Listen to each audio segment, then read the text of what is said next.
The broadcast is now starting. All attendees are in listen-only mode. Welcome to today's presentation with your host, Craig Proctor. Thank you very much, Andrea. Today we're going to talk about how to compel a buyer to sign a buyer agency agreement with you so you get compensated for the time and the energy that you spend with buyers. And as you've heard me say, getting buyers signed to an exclusive buyer agency agreement really should be a lot easier than convincing a seller to sign a listing agreement with you, because a seller must be convinced to pay you $10 or $15 or $20,000 or even more for your services, where a buyer only needs to be convinced to pay you nothing. All we're asking the buyer to do is be loyal to us.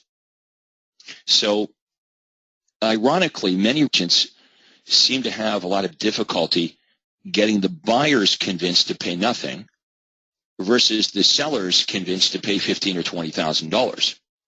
And that, seems kind of weird, but it's just because it's always the way it's been done in this industry. The industry norm always has been you don't work with a seller until you've got a listing contract.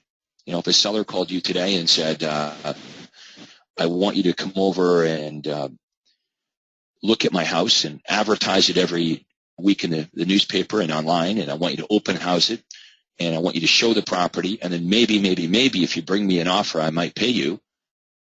There's no realtor that would do that. However, there's many realtors that operate that way when it comes to the other side of their business, the buyer side of the business. So it's, it shouldn't be that way. We should only be spending time with clients. Okay, when you get an ad call or a sign call, understand that's not a client. At best, it might be a customer. Probably, a prospect is a better way to describe somebody that inquires about one of your listings. This whole idea of dropping whatever you do and driving across town and spending an hour showing a house that you know they're never going to buy is ridiculous. But the crazy thing is the next day we go and do the same thing. And I'm talking from experience because that's what I used to do. I'd drive whatever I was doing, I'd drop it as soon as that sign call came in. And when do they want to see the property? Right away. So you drop whatever you're doing, jump in the car, drive a half an hour across town, spend an hour showing them the property, or even worse, sometimes when you get there, they've decided immediately they don't like the property. But in either case, what are your options at that point? Do you agree that 90% of the time, at least 90% of the time, they eliminate the property? You've already demonstrated to the buyer that your time is worth nothing, right? They can call you whenever they want, and you'll run across town and show them properties with no commitment on their part. I mean, what are your options? Are you going to pull out a buyer contract, do the presentation on the hood of your car in the driveway? So in this business, we really teach people how to treat us. So what we must do is we must set up our rules of engagement. And I'm going to go through the entire VIP buyer presentation that hopefully by now you've already downloaded from the coaching website and you're using it. And if you've got buyer agents on your team, that they're using it as well. If you have buyer agents on your team, you may think they're using it, but they may not be using it the way they're supposed to be using it. A good idea might be for you to tape them, have them record their presentation so you can police this and make sure they're saying what they should be saying in the right order. What I've done from the time is I've actually mystery shopped my buyer agents, where I'll have someone I know pretend to be the buyer and contact our office just to see how things are really being dealt with. Now, if you don't have a team, if you don't have buyer agents, you're it. you yourself, you need to make sure that you're setting your own rules of engagement. Okay, we cannot let the tail wag the dog. We need to decide how we want our business to look and operate, just like other professionals do. Just like a doctor. The doctor doesn't come to your house. You make an appointment. You might have to wait weeks or months to go see the doctor. You go to the doctor's office. You might wait in the waiting room for a half an hour or longer. But the doctor has very set rules of engagement. What are your rules of engagement with your buyer business? Now, if you don't feel confident in your lead generation, you may be afraid to set these stringent rules of engagement because you're afraid that the buyer might say no, that the buyer won't be willing to follow your rules of engagement and you'll lose the buyer. And if that's the case, what that tells me is you're not generating enough buyer leads. If you generate enough buyer leads, you're not going to worry about the 1 or 2 out of 10 that won't do things your way. So it all starts with lead generation. If you're not generating enough leads, what happens is you're operating from a position of weakness or desperation, and you're so terrified if you don't do exactly what the buyer wants, when the buyer wants it, that they're just going to call another real estate agent. One of the problems there is you've got to make sure that your marketing and the words that come out of your mouth are expressing your uniqueness, the profound benefit that the buyer is going to get from doing business with you. Because buyers think we're exactly the same. According to NAR, over 85% of buyers said that they picked their agent because that agent was the first person to get back to them. In other words, they didn't care. It could be anybody. And that's not how we want to operate our business. I did a seminar yesterday, and I discussed this with over 400 attendees.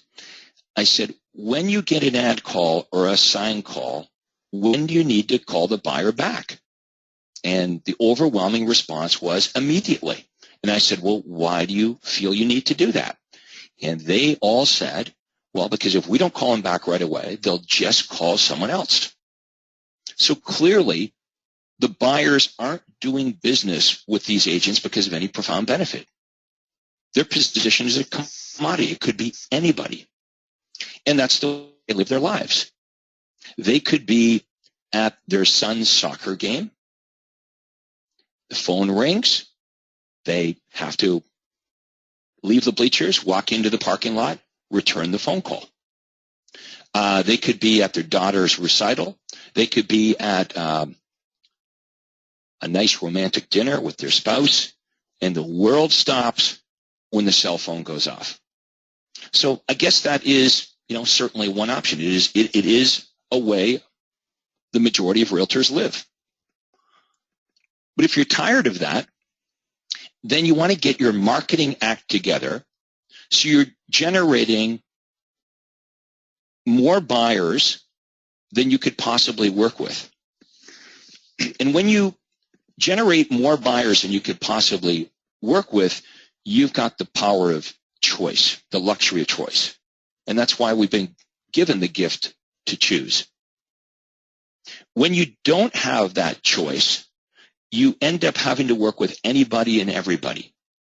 And when you work with a jerk, when you work with a unmotivated or unqualified, difficult buyer that fights you at every turn, how does that make you feel about your career? How do you feel on those days when you're working with really difficult buyers? When you come home from work, even the dog knows something's wrong. we have a tendency to take it out on the people we really care about. So just let's be clear about this. Your business does have an impact on your entire life. You see, for most real estate agents, their real estate business is viewed by their family as an annoyance.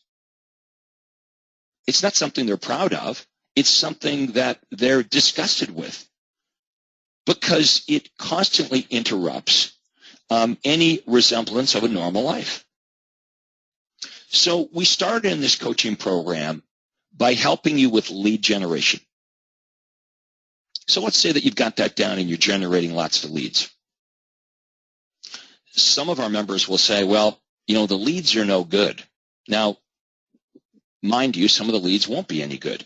But if you find that the majority of your buyers are no good, well, you've either got to change your marketing, or maybe it's what you're doing, what you're saying when you're following prospects. Are you doing the right things to follow up with the prospects and actually reach them? Are you using the universal callback script properly? And are you able to articulate a compelling offer to buyers so that buyers want to meet with you?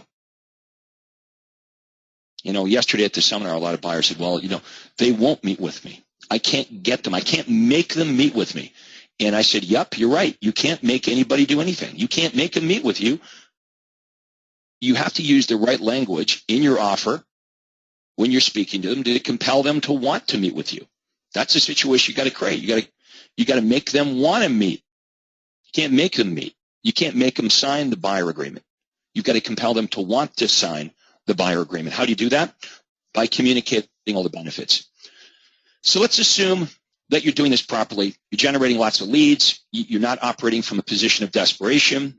When you get a difficult buyer that fights you, you're smart enough now to realize, well, I'm better to cut that buyer loose right from the get-go. Okay, and there's far too many of you spending far too much time with buyers that you should just blow off right from the beginning. And I promise you this, if you follow my system for working with buyers, you won't lose any more buyers. You'll just lose them faster, which is a good thing. Wouldn't you rather know from the onset who's going to waste your time, who's going to be insincere, who's going to jerk you around? And the opposite of that is you're also going to know who's going to be a good, loyal, qualified, motivated buyer. So we're not just talking about how you're going to make more money, but we're talking about your experience that you're going to have in the business. Because if you could sift out all the difficult, pain-in-the-butt people right from the get-go, you could now spend your time more effectively with the best prospects, people that respect you, that will do things your way, and you'll have a much better experience selling real estate. So that's what this program is all about. So when you're following up with a prospect, remember my system is all about you simply returning inquiries from prospects that on their own volition have initiated this. So you're not cold calling people, you're not chasing them. You're creating a situation with your marketing where, in essence, they feel like they're chasing you. So you're returning an inquiry with the universal callback script. You've made the right offer, and now the buyer's coming either to your office to meet with you, or the appointment's been set up at their home. Okay, so how do you know what to do? Well, if they own a house, obviously you want the buyer appointment at their house. Why? Because maybe you can get the listing agreement signed at the same time. If they're a first-time buyer, I want them to come to my office because it's an extra hoop I jump them through. You should try to make the appointment as close to now as possible. Time is not your friend. I hear from some of you who say, well, they don't show up for the appointments. But the problem is often that too much time elapses between when you make the appointment and when the actual meeting is supposed to occur. So, if you're speaking to someone today, later today would be a good time to meet, or tomorrow, not a week from now. If for whatever reason you can't meet with them or they can't meet with you, for the next 3 or 4 days, you want to make sure that you remind them of the appointment. Send them an email.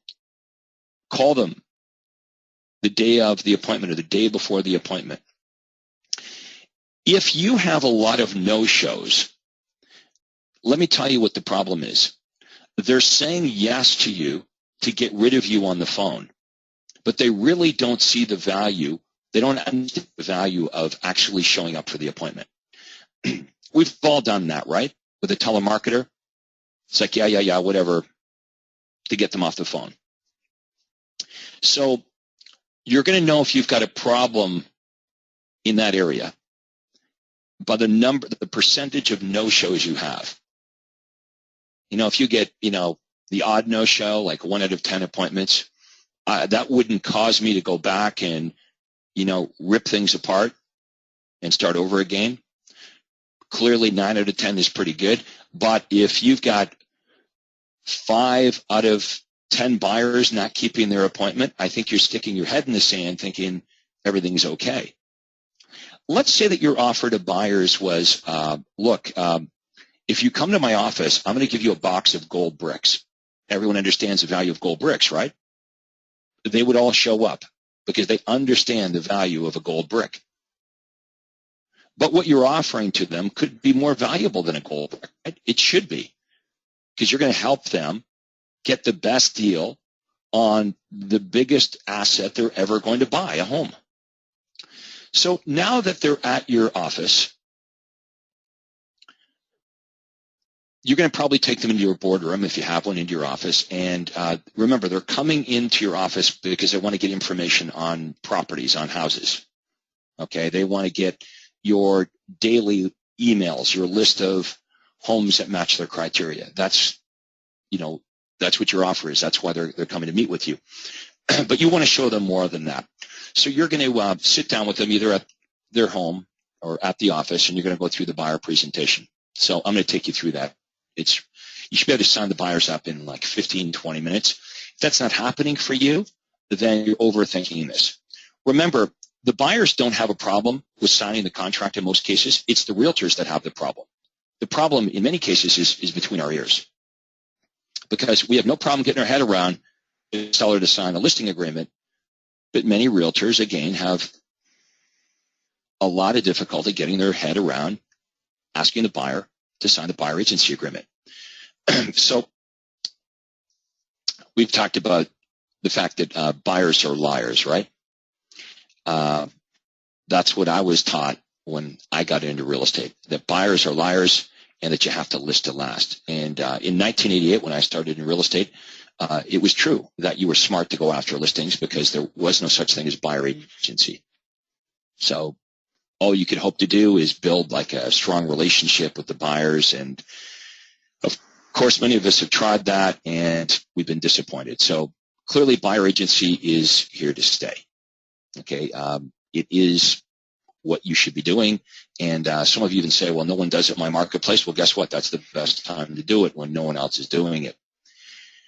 We talked about this. Would you ever waste all this time with a seller without getting a listing contract signed? The answer is, of course not. Okay, so there's 2 steps to this, the 2 conversion steps. Number 1 is converting the telephone call to a face-to-face appointment, and then once you get them into the office, converting them to a signed contract, getting them to sign the buyer agency agreement. So now we're going to go through the VIP buyer presentation. So imagine you're sitting across the kitchen table at their home, or you've got them in your boardroom at the office, and you're going to say to them, look, I want to give you some information on homes that match your criteria, but I want to show you how we can help you find the best home for your needs, negotiate the lowest price, secure the best financing, and meet your home buying needs with the least amount of hassle. Here's the great news, Mr. and Mrs. Buyer. It's not going to cost you a penny to have me help you find the home of your dreams and get you the best price on that property. If you take a look at what most real estate agents do, we call this the ABCs of real estate marketing. Kind of poke fun at my competitors here. A, they advertise homes in order to get you to call them. They beg you to come into the office. They choose a bunch of homes they think you'll like. They run you all over town, driving you from house to house. They show you a bunch of houses. They encourage you to make an offer on every house you see, and they feel frustrated because the homes that they've selected are not to your liking. And they get on their knees and they pray that you're going to buy something after all their hard work. So we're different, okay? Instead of us picking up the houses, our focus is on your needs. So there's 3 big benefits in working with us. Step number 1, we're going to find out how much home you can afford by getting you pre-qualified, absolutely free of charge for a home loan. Now, I asked them at this point, have you been pre-approved? Most of them have not. If they have been pre-approved, I want to see the paperwork. Benefit number 2, and remember, this is why they came in to meet with you, is you're going to send them information on all the homes that match their criteria. We call this our unique buyer profile service. And then benefit number 3 is we're going to help you get the home you want using our specialized knowledge. So at each step of the way, you're going to benefit from our innovative consumer programs. And now I go through each step in detail. So you'll notice in the bottom right-hand corner, if they've been pre-qualified for financing, I can just click on step 2 and bypass the entire discussion on home loan pre-approval. But that's very rare. As you know, most of them have not been pre-qualified for a home loan. And the reason they have not been because they don't understand the benefit of doing so. And I think we'd all agree if the buyer would actually just get pre-qualified from the onset, it makes the entire transaction run a whole lot smoother. So I have this discussion about, well, do you actually know how much home you can afford? And usually the answer is no. So I say, well, look, that's the benefit of getting pre-approved. There's actually 3 benefits. The first benefit is you're going to know exactly how much home you can afford, so you won't waste time looking at homes above or below your price range. And I have a relationship with lenders, so we can help you get the very best financing, the lowest down payment home loans, lowest interest rates, etc. And the third benefit of getting pre-approved is when you see a house you like, you can actually make a stronger offer because we can attach your pre-approval. So, if you're the seller, consider this. I show them this example so they get it. You're buyer A, you work with us, you make a cash offer for $350,000, no conditions, and this house that you're putting the offer in is such a great deal that we're in competition with buyer B, who works with another real estate agent. Their offer is for the exact same price, $350,000, but their offer is conditional on financing. If you were the seller, which offer would you accept? So now they get it, that they're carrying a bigger stick. They can negotiate stronger if they get pre-qualified. So pre-approval is really easy. It's as easy as 1, 2, 3. A home loan credit report is generated by the credit bureau. Financial details are verified. All the information is forwarded to the underwriter for approval. And bingo, you're approved. Okay, so I make it sound really easy because it is. And the thing, if you don't do a good job of explaining all the benefits to them of getting pre-approved, guess what happens? They don't get pre-approved.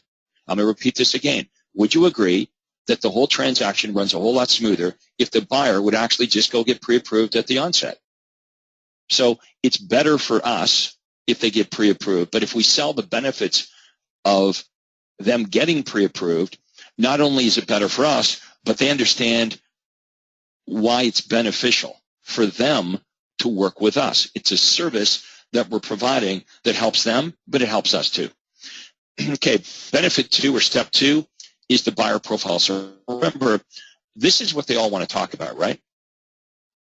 They all want to talk about houses. This is why they came into the office. So you'll find this part of the presentation is really, really easy. You already know this, right? Because they want to talk about what they're looking for in a home. So we're going to get into that conversation, and I'm going to explain how MLS works, the multiple listing service. That MLS is information on thousands of homes from all the different real estate companies. And here's how most real estate agents go about business. They pick out the houses for you. So they make a random search of MLS. They pick out 68 homes, and then they try to sell you one of them. So clearly, the wrong person's deciding which homes you're going to get information on, which homes you're going to get to see, and which homes you're not going to get to see. So we don't do it that way. Here's our solution.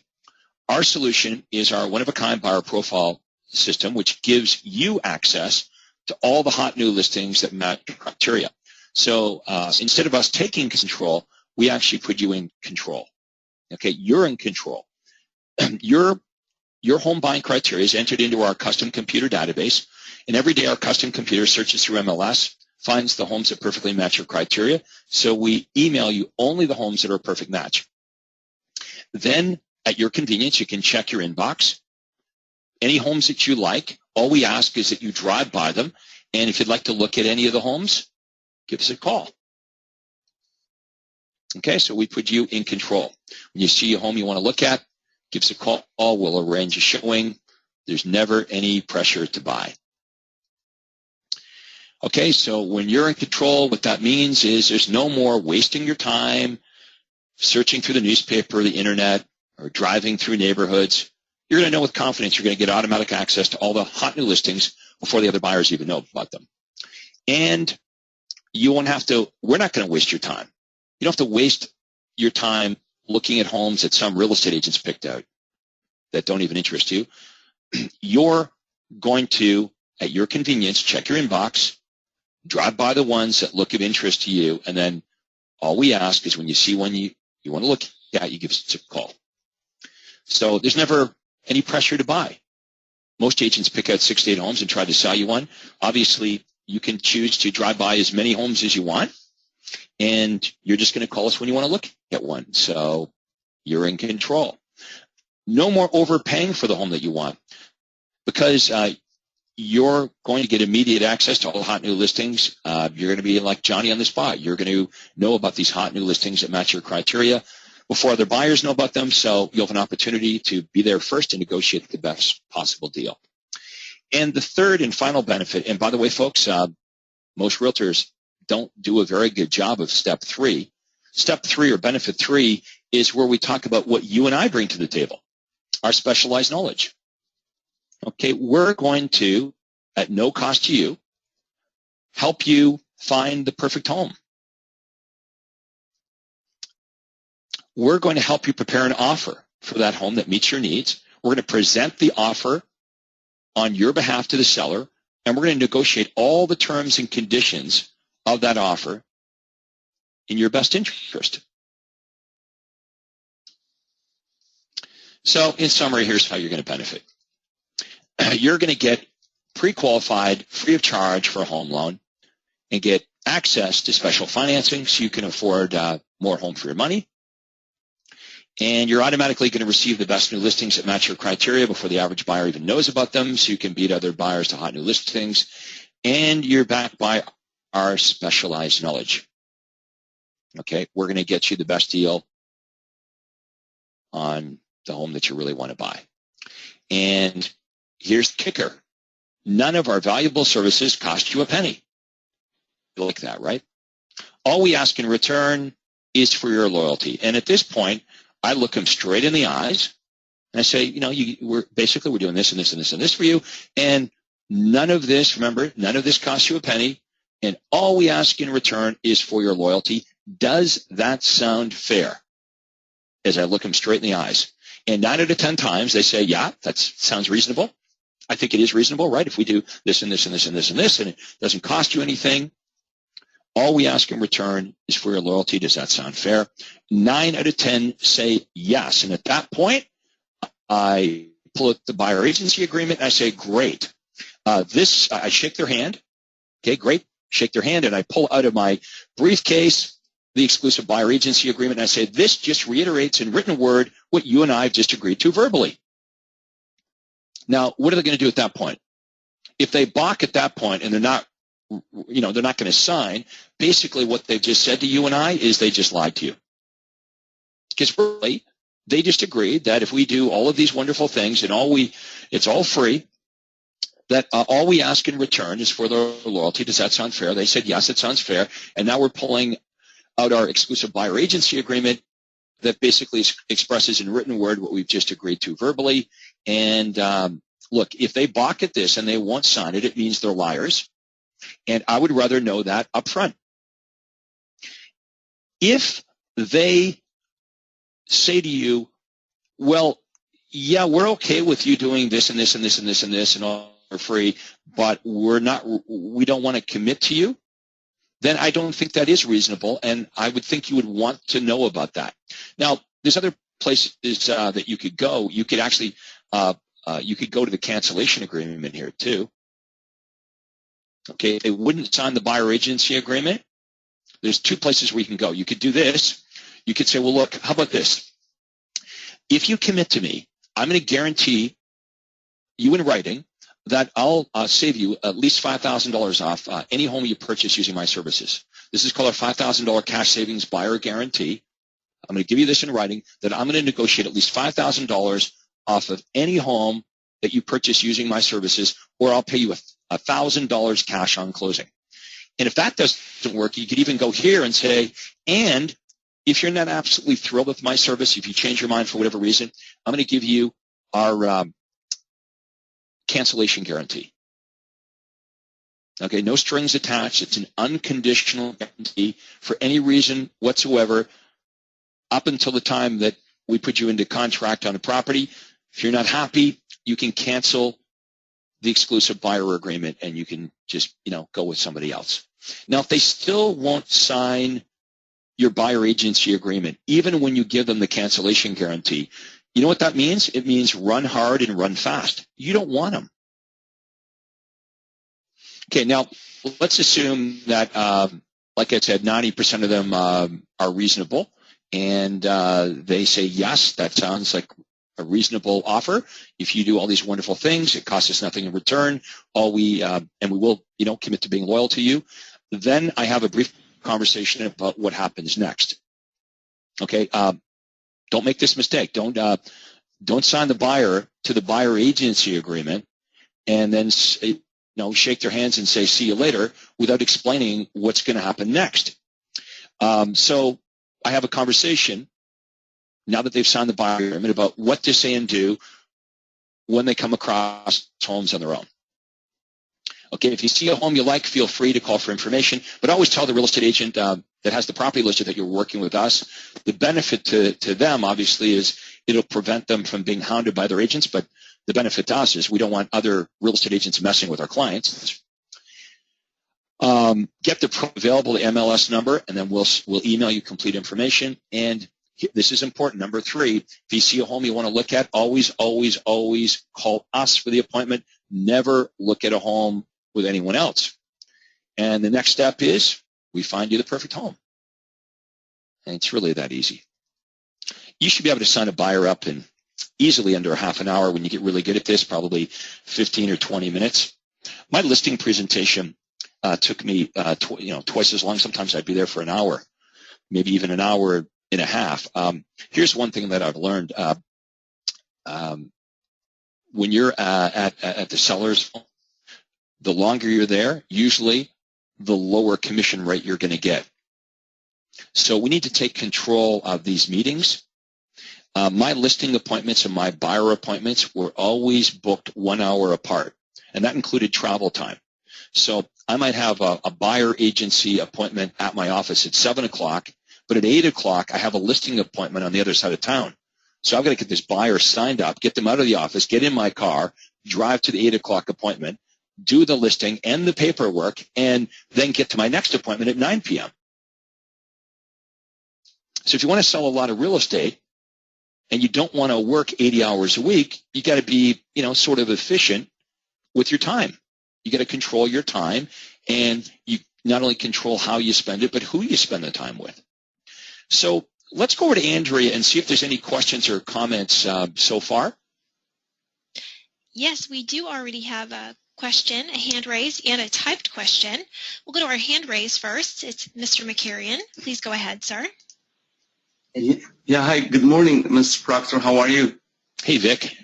I have a few questions, please. I have a lot of buyers. I'm trying to work with sellers, and I'm not making the appointment to give them the presentation for some reason because I don't have the time. That's one of my challenge. And the second thing, if sometimes some buyers, not all of them, are telling me if it's my listing, they want me to send it to them or to meet with them. or for me to go see the property, not to send them directly, So those are some of the objections I have. But my biggest one is for me having the time to sit with them, and because I know that I can try my best to let them sign the agreement. Just my head is not wired to meet with them somehow. I don't know why.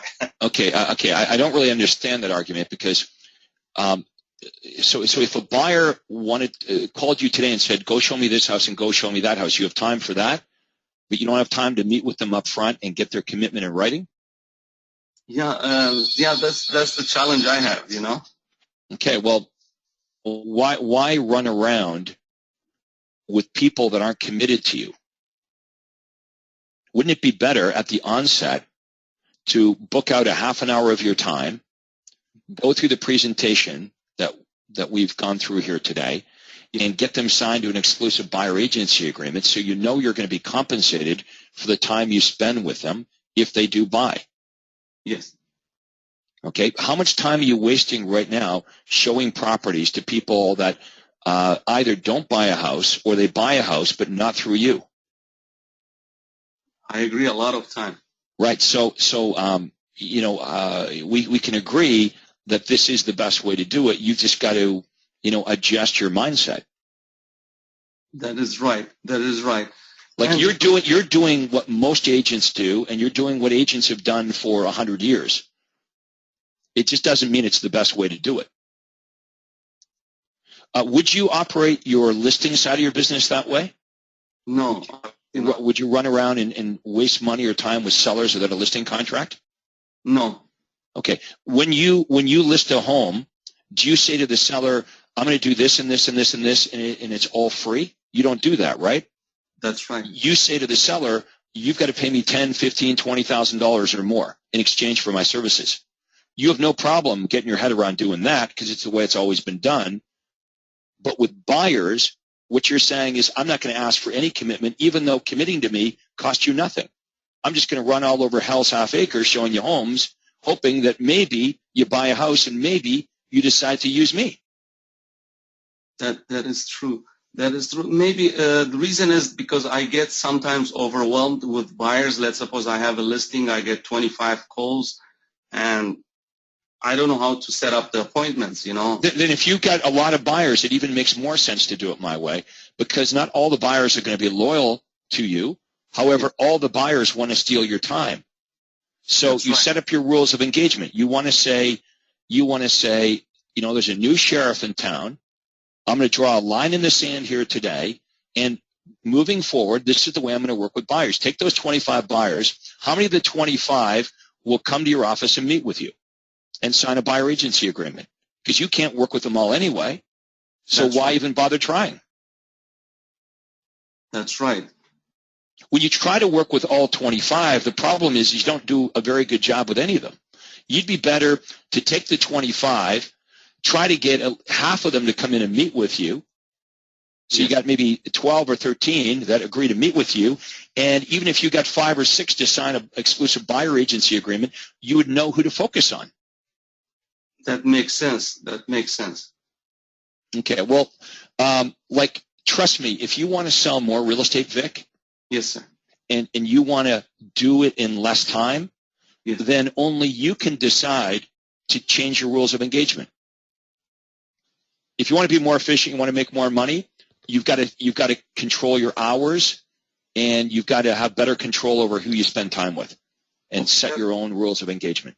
That's a great information. If a buyer asks me, I want to get your listings, how can I answer that? Or if a buyer asks me, I want you to go see the property, I don't want it to be emailed to me, then call me, how I can answer those two. Okay, so let me do some role playing with you, Vic. Can you hear me okay? Yes, sir. Okay. So, Vic, let's say that you're a buyer in front of one of my listings right now, and you call me. First of all, when does the buyer usually want to see the property? If they're in front of one of your listings right now, when do they want to see it? At the same time. Right away, right? Yes. So they call you and they say, "Hey, my name is Joe. I'm in front of your listing on Main Street, and Vic, I want you. I'm in front of the house now. I want you to come and show it to me." So one option is you could wimp out and you could run over and show the property, but you already know the outcome. What percentage of the time when you do that, when you run across town and you show the property, what percentage of the time does the buyer say, oh my gosh, Vic, this is the home of my dreams. I want to buy it right now? It's a very slim. Okay, but the crazy part is you keep doing it. That's right. Okay, so what you're saying is, Craig, I need a better way. Okay, so this is what you're going to do next time. When the buyer calls and they say, hey, Vic, oh, I'm in front of your house on Main Street. I want to look at it right now.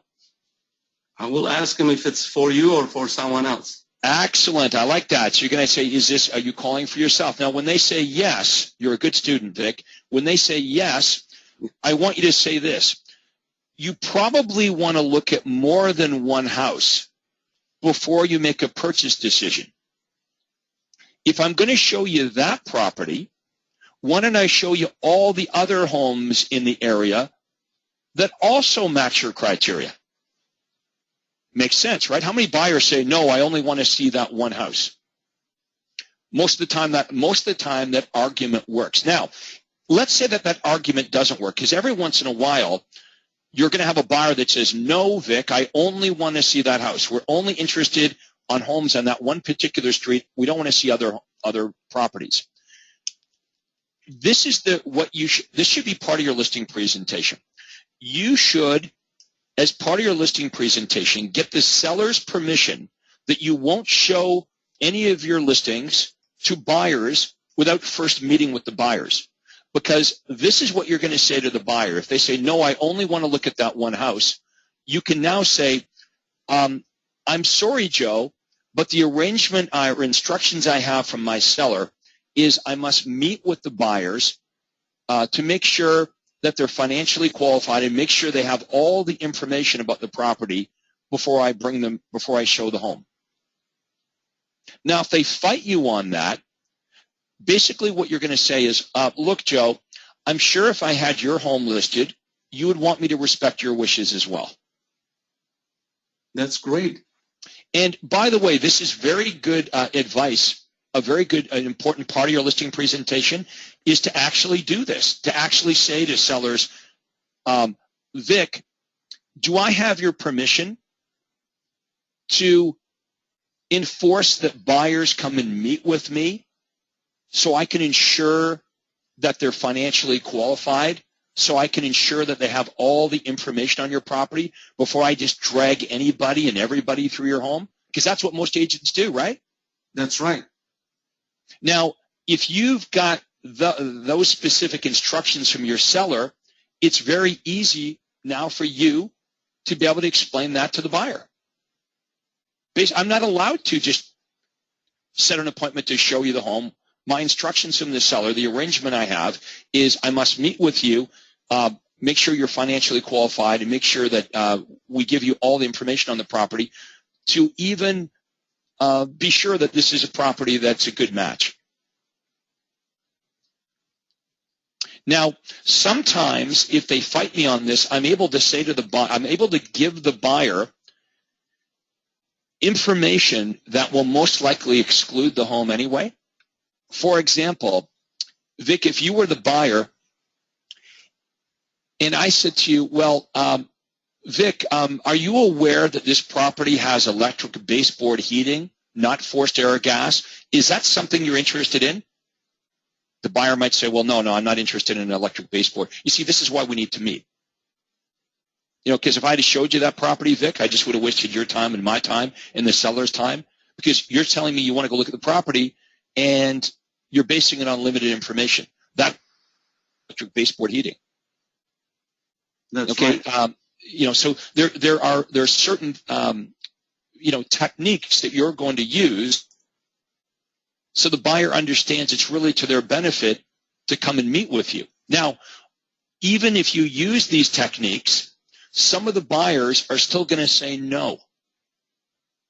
What do you do with the 2 or 3 out of 10 buyers that say, no, Vic, I want you to come, drop whatever you're doing.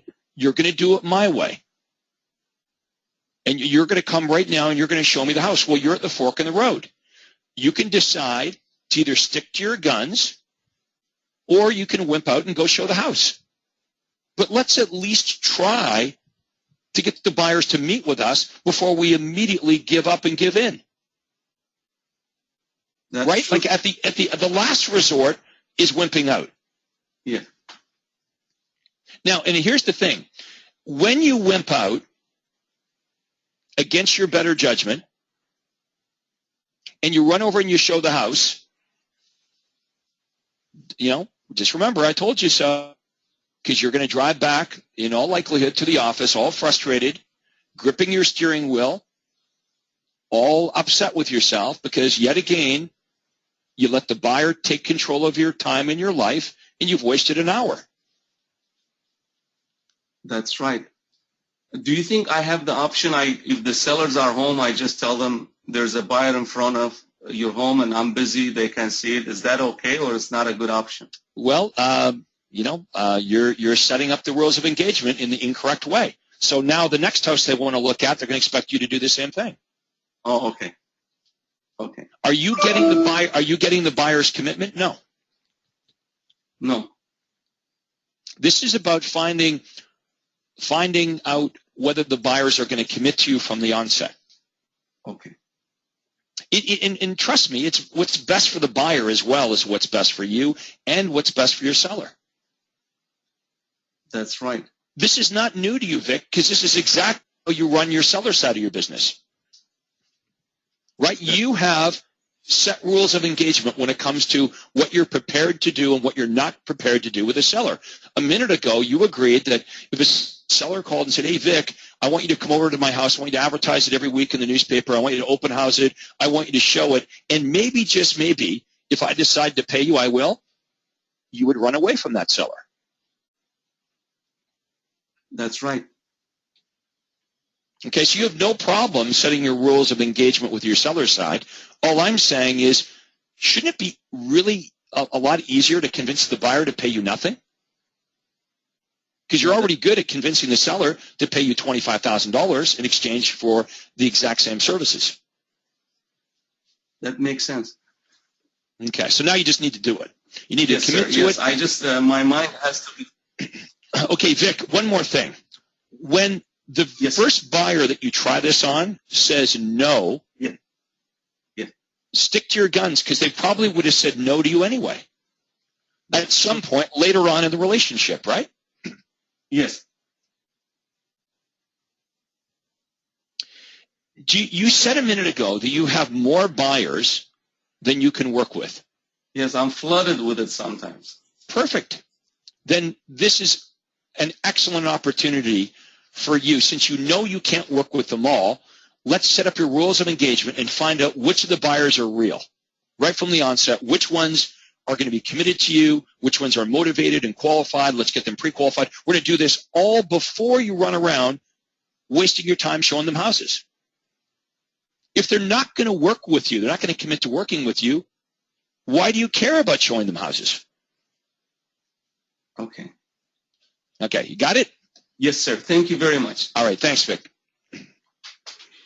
Okay, we had a few of the same questions from our members. They're asking where they can get this presentation, and if they go online to the coaching site under Resources for Session 5, all of the documents will be there under Attachments. And another question they had, Craig, was some of them who were able to find the slide presentation, it has less slides than the one we're showing today, and I believe that's because we have added extra slides for the presentation today. Well, I've got a couple of slides on my preamble at the start of it, so let me go over. At the very start of your buyer presentation, you're not going to say this to the buyers, are you? I mean, this is just for our use today. You're certainly not going to sit across the table from the buyers and say, well, buyers are liars. You're not going to say, I have to list to last. You're not going to say, buyer agency is here to stay. You're not going to say to the buyer, would you ever market a seller's home without a signed listing agreement? You're not going to say, well, there's 2 conversion steps. You're going to start here. So the first 6 slides are not on the coaching website. It starts with what you're showing the consumer, the buyer, is from slide 7 on. So that's the difference. Okay, our next question comes from Sean Radcliffe. Your computer mic is open. Hey, Craig. I have a quick question. I work for a broker that doesn't have an office, so I work out of my home office. So meeting with buyers, obviously I meet them in public places. Is that as big of Well, you can meet them at their apartment if they're first-time buyers, or you can meet them at their house. Okay, so would you push to meet them at their place of residence before meeting them at like? Well, Sean, the only time I would meet them like at a donut shop or something like that is if distance is a problem. Let's say, for example, the buyer lives 30 miles away from you. Mm-hmm. You might not want to drive 30 miles from your office to their home, so you might meet them 15 miles, meet them somewhere in between at a neutral location. But if they own a house, you definitely want that appointment at their house. If they're first-time buyers, I'm probably not driving 30 miles to meet them. The heck with that. They can meet me halfway. Okay, I think we lost Sean, or maybe you lost me. Yeah, I had to mute his line due to the background noise. We couldn't hear you that well, Craig. So we'll move on to Ricardo Brune. Your telephone line is open. Yeah, hi, Craig. Hey, Ricardo. Hey, Craig. As to the cancellation clause or the cancellation agreement, what are the pros and cons in regards to that? Well, you're only going to use it when you absolutely need to. I don't want you to even go there. Like if it's true that 80 or 90% of the buyers are going to sign up without you going there, like you wouldn't use that with every buyer. This is a bit of a Hail Mary, right? Like if you go through the whole presentation and at the end of it they say, yeah, well, Ricardo, we're not convinced. You're only going to go there as a last resort. And if they still won't sign up, what does that tell you about the guy? Yeah, we don't want him. You don't want the guy. If I won't even agree to let you do this and this and this and this and this for free, with a cancellation agreement that I'm paying you nothing, and I even get to cancel this for any reason whatsoever, you don't want me. Incredible, yeah. Yeah. So and then basically, since that is a last resort type of thing, even if they cancel, you get a chance to work with them and see if they can find a home, and we make a transaction. And if not, anyways, they weren't that good anyways. Because you have to pull out that type of buyout, clause, cancellation thing, So that's the way I see it. Another thing, in regards to renters, you just mentioned that the efficiency of time. Craig, if it is a homeowner, a seller, I would definitely like to meet at his home, of course. Now, with the renters, okay, I would say, if I sit in my office and they come to my office, in regards to time, I can take care of more, if our, lead generation system is working, I can see more people just sitting in my office instead of driving all over town. So in regards to renters, the tendency would be, Craig, to, pull them into our office, right? It's an extra hoop I jumped the first-time buyers through, yes. Okay. I could meet them at their apartment, but I'm just saying personally, an extra hoop I jumped the renters through, the first-time buyers, is they've got to come to me. Yeah. You don't have to do it that way. It's just the way I do it. Sure. Yeah. Another thing is, if you go to their place, at least, you're going to be there, and hopefully they will be there, but you do take the risk that you travel a lot and you get a no-show. Well, that's why I like to have the renters come and meet with me. Right. They're a little bit flaky, right? I would rather them. I'm going to be at the office doing paperwork or whatever. So if they don't show up, I just keep working what I'm working at. So hang in there. We'll get to everything, but we can't get to everything at the same time. All right, let's see who's next. Yes, sir. Our next guest, Philip Donyan. Your mic is open. Hi, Craig. Philip, how are you? I'm good, thank you. Can you hear me okay? Perfectly. Is that a good time to try a sign call just to see if I did learn something from last week. You be the prospect, you be the buyer, and I'm going to play myself the real estate agent. All right, so let's set this up now. Are you in front of one of my listings? Yes, I am. Okay, so ring, ring, and I say hello. May I speak with Mr. Proctor, please? Speaking. Yeah, Mr. Proctor, this is Philippe Doyon. I'm in front of 120 Main Street, and I was wondering how much is this property going for? Okay, are you calling for yourself, Philip? Yes, I am. Okay. The price is, and I tell you the price, and I say, is that the price range you're looking in? It is. Okay, now, what I want you to notice is I don't just give you the price. I give you the price, but I also come back with the question of, is this the price range you're looking in? Every time you ask me a question, I'm going to answer your question, but ask you a question. And the reason is because the person that asks the questions controls the conversation. Okay, so I say the price is whatever, $399.9. Is this the price range you're looking in, Philip? It is, but I think it might be a bit expensive. So how many bedrooms? Okay. Well, what price range are you looking in? I'm looking in that price range, but maybe 25,000 and below. Okay. It's a 4-bedroom home. How many bedrooms are you looking for? Actually, we're looking for 3. For a 3-bedroom. Okay. Well, do you have a realtor to help you? Not right now. Okay. I've been talking to a few, and we've been going to open houses. Would you like me to prepare a list for you of all the homes that match your criteria in a 3-bedroom? I'm already looking on MLS. Okay. Well, I'm not sure, what you're getting on MLS, but the list that I can prepare for you is going to include all the hot new listings, including bank foreclosures, company-owned properties, and distress sales. I'm assuming you're looking to get a good deal. Would that interest you? Yeah, you can send it to my email if you want. Okay. Well, look, rather than me emailing you hundreds of homes that may or may not match your criteria, or even worse, you missing out on the perfect one, Philip, if we can get together for about 15 minutes, I can take down exactly what you're looking for, and that way you'll only get the homes that perfectly match your criteria. It's free of charge. You're never obligated to do anything. Would that interest you? Yeah, could we do that while we look at the property? Well, why don't we do this? Why don't we meet sorry, do you own a house or are you renting? We own. You own. Okay, well, why don't we do this? Why don't we set a time to meet at your house? That way I can have a look at your home as well, because that'll be part of the equation, right? You're also going to want to know what your home would sell for.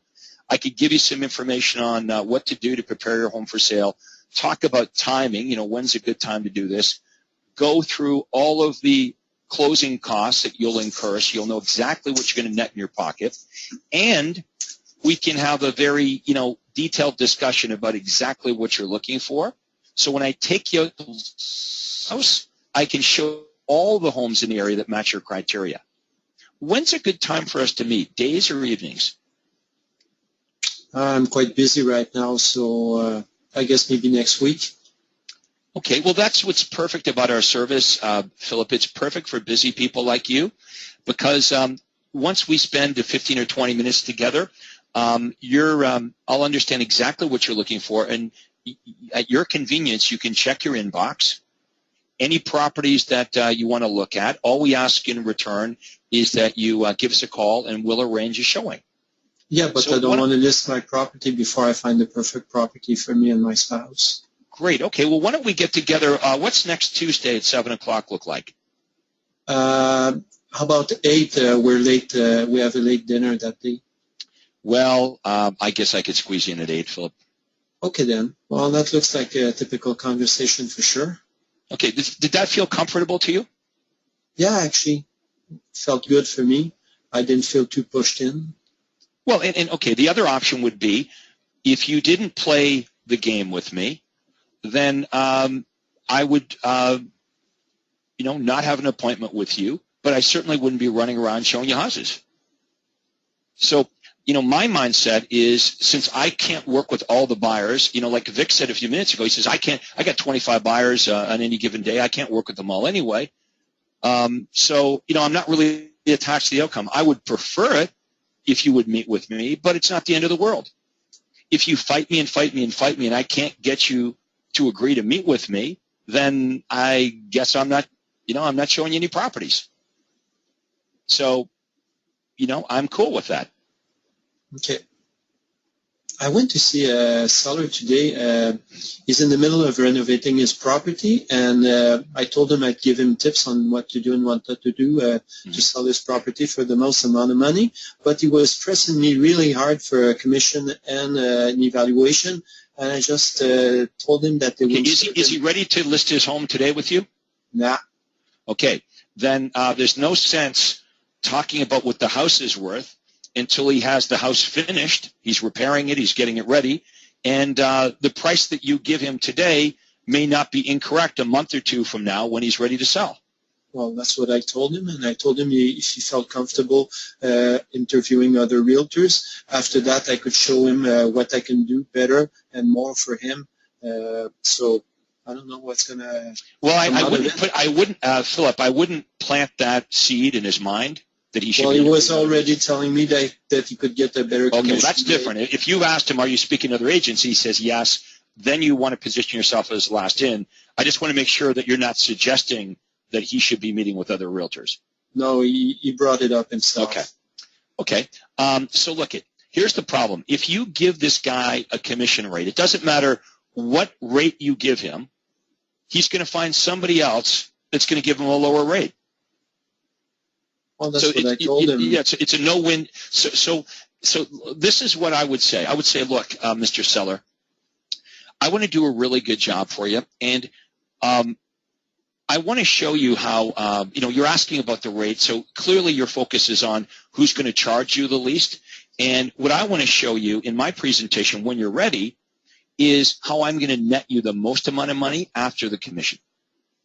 What's most important to you? Paying the least amount in commission or netting the most in your pocket after the commission? Well, I'm going to talk to him after I send him a report.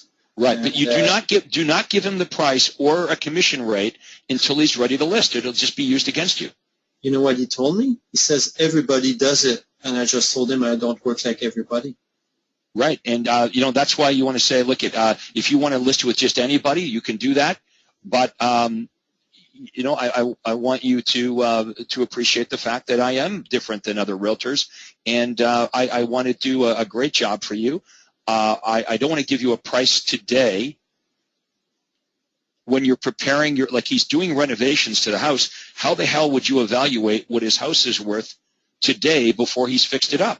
That doesn't even make sense. Didn't make sense to me, and I think he figured it out. And one thing I want to know what you think about is I gave him my 6 warranties before leaving. Do you think that that's a mistake? Yeah, I wouldn't go through. The presentation until he's ready to list, because here's the thing.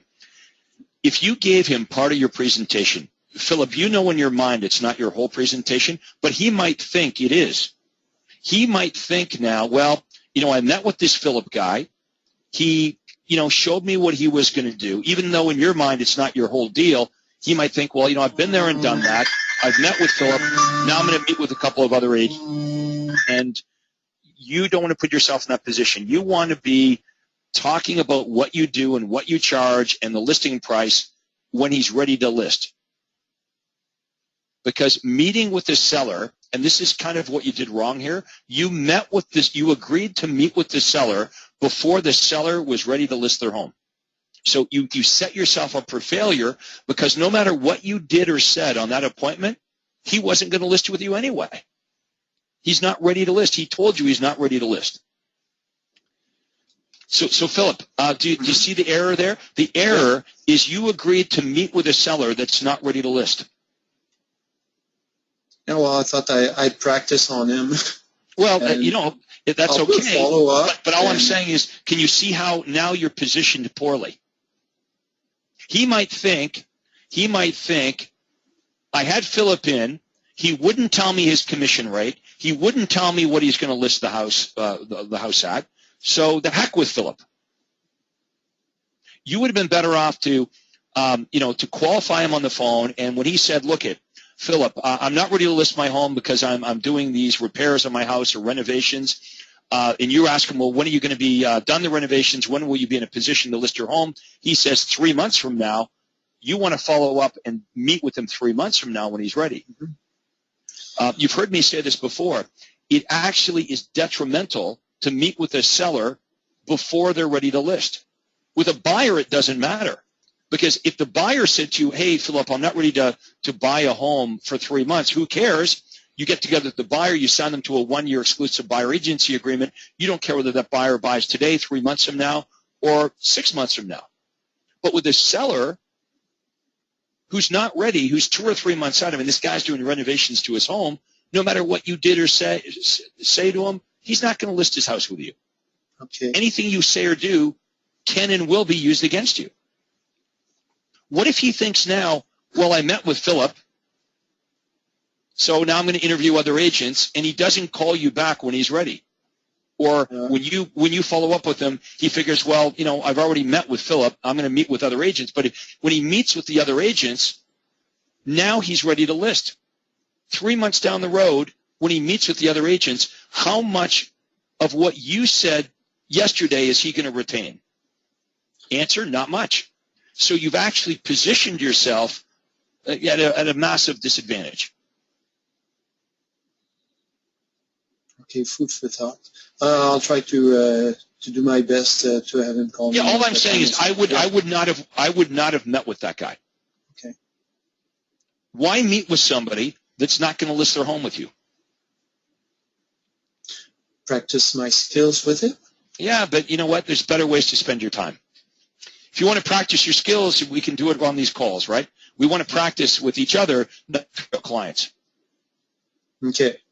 Because if you practice with me and you don't do it correctly, it doesn't cost you any money. When you practice with a client, you could lose $10,000 if you do it incorrectly.